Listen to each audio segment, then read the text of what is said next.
அனைவருக்கும் வணக்கம். இந்த வீடியோவில் நம்ம எதை பற்றி பார்க்க போகிறோம் அப்படின்னா, பிசி நோட்டிஃபிகேஷன் எப்போ வருது, எஸ்ஐ நோட்டிஃபிகேஷன் எப்போ வருது, இதை பற்றி தான் பார்க்க போகிறோம். அதில் வந்து என்ன பிரச்சனை அப்படின்னா, உங்களுக்கு தெரியாத ஒன்றும் இல்லை, வழக்கு தான் இருக்கையிலே பெரிய தலைவலியாக இருக்குது எல்லாத்துக்குமே. இந்த வழக்குகள் முடிஞ்சிருச்சு அப்படின்னா, அடுத்தடுத்து வரக்கூடிய நோட்டிஃபிகேஷன்லாம் ரொம்ப சீக்கிரமாகவே போட்டுருவாங்க. அடுத்து வந்து டெக்னிக்கல் இருக்குது, அப்புறம் வந்து பேண்டு பிசி இருக்குது, அதுக்கடுத்து லைனாக ஒவ்வொன்றா வர ஆரம்பிச்சிடும். அதனால் வந்து நீங்கள் வந்து நிறைய பேர் வந்து இன்னும் படிக்காமல் இருப்பீங்கன்னு நினச்சிட்டு இருக்கேன். நீங்கள் படிக்கலை அப்படின்னா ஒன்றுமே பண்ண முடியாது. நோட்டிஃபிகேஷன் வரத்தான் செய்யும், வராமல் இருக்காது. முன்னாடியாவது நம்மளுக்கு வந்து இப்பப்போ வரப்போகுது, அப்போ வரப்போகுது அப்படிங்கிற எந்த ஒரு தகவலுமே இல்லை. இந்த தடவை என்ன பண்ணியிருக்காங்கன்னா, உங்களுக்கு வந்து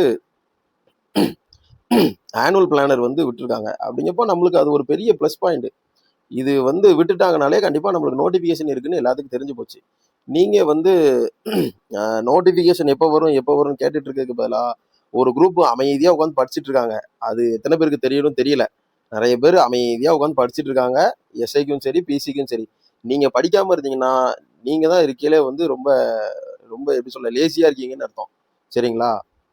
அவங்க பாட்டுக்கு படிச்சுட்டு இருக்காங்க பெஸ்ட்டாட்டு. ஆனால் உங்களோட மனநிலைமை எனக்கு புரியும். என்னென்னா வருமா வராதா, என்னதான் நடக்குது அப்படிங்கிற மாதிரி உங்களுக்கு ஒரு குழப்பம் இருக்கும். ஏஜ் இருக்குமா இருக்காதா, நம்ம விசாரிச்ச வரைக்கும் பிசிக்கு ஏஜ் இருக்குங்கிற மாதிரி தான் தகவல் வந்திருக்கு. எஸ்ஐக்கு வந்து அந்த அதாவது நான் அந்த 2 இயர்ஸ் சொல்கிறேன். அந்த 2 இயர்ஸ் எஸ்ஐக்கு இருக்குமான்னு என்னால் உறுதியாக சொல்ல முடியாது. ஆனால் பிசிக்கு இருக்கிறதுக்கான வாய்ப்புகள் இருக்குது. அதுவும் வந்து நோட்டிஃபிகேஷனை பொறுத்து தான் இருக்கும். ஆனால் இவங்க அந்த 2 வருஷத்தை கேட்டிருக்கிறதா சொல்கிறாங்க. இப்போ இருக்க கவர்மெண்ட்டையும் சொல்லியிருக்கிறதா சொல்கிறாங்க. ஆனால் அவங்க என்ன கவர்மெண்ட் என்ன டிசைட் பண்ண போகிறாங்கங்கிறது யாருக்குமே தெரியாது. சரிங்களா? அதனால் வந்து நம்மளுக்கும் நம்ம சைடும் கேட்ட மாதிரி என்ன சொல்கிறாங்கன்னா, அதெல்லாம் கொடுக்க மாட்டாங்க அப்படிங்கிற மாதிரி தான் சொல்கிறாங்க. ஆனால் கவர்மெண்டோட என்ன முடிவு எடுக்க போகிறாங்கங்கிறது அந்த நோட்டிஃபிகேஷன் போடும்போது தான் தெரியும். இந்த நோட்டிஃபிகேஷன் போடுறதுக்கு அவங்க அந்த ஜிஓ ஒன்று பாஸ் பண்ணாங்கல்ல, செப்டம்பர் மாதம் 10ஆம் தேதியோட முடியுதுன்ட்டு. அந்த டேட்டுக்கு முன்னாடி பிசி நோட்டிஃபிகேஷன் வருது அப்படின்னா கண்டிப்பாக அந்த 2 இயர்ஸ் இருக்கும். சப்போஸ் அந்த ஜிஓவை கேன்சல் பண்ணி நான் இன்னும் 2 வருஷம் கொடுக்குறேன், இல்லை அந்த 2 வருஷத்தை வந்து பெர்மனன்ட் பண்ணுறேன் அப்படின்னு சொல்லி இப்போ இருக்கக்கூடிய கவர்மெண்ட் வந்து ஒரு ஜிஓ போட்டாங்கன்னா தான் அந்த 2 இயர்ஸ் வந்து இருக்கும். சரிங்களா? இந்த ஏஜ் பிரச்சனையும் ஒரு பிரச்சனை இருக்குது.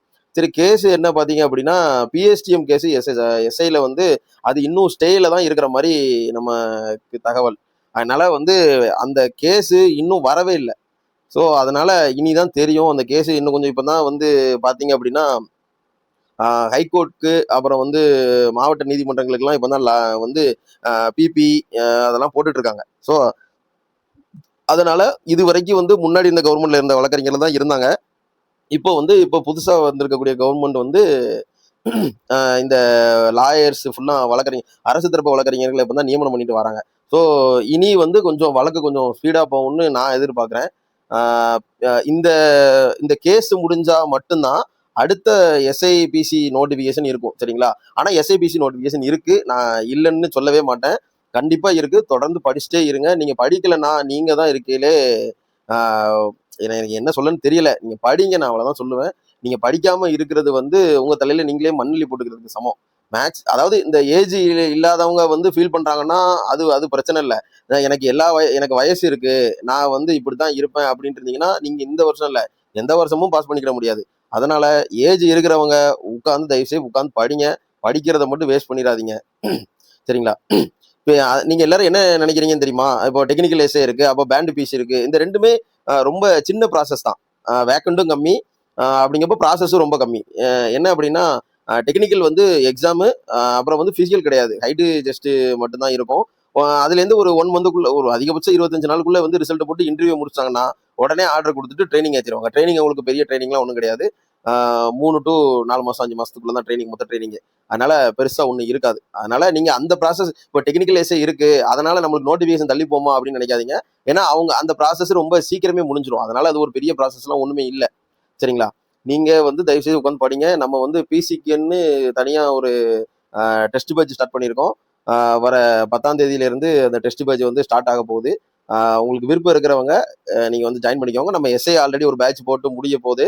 அடுத்து ஒரு எஸ்ஐ பேட்ச் இப்போ எல்லாரும் கேட்டுட்டு இருக்கீங்க. அந்த பேட்ச் வந்து அனௌன்ஸ்மெண்ட் சீக்கிரமாகவே இருக்கும். சரிங்களா?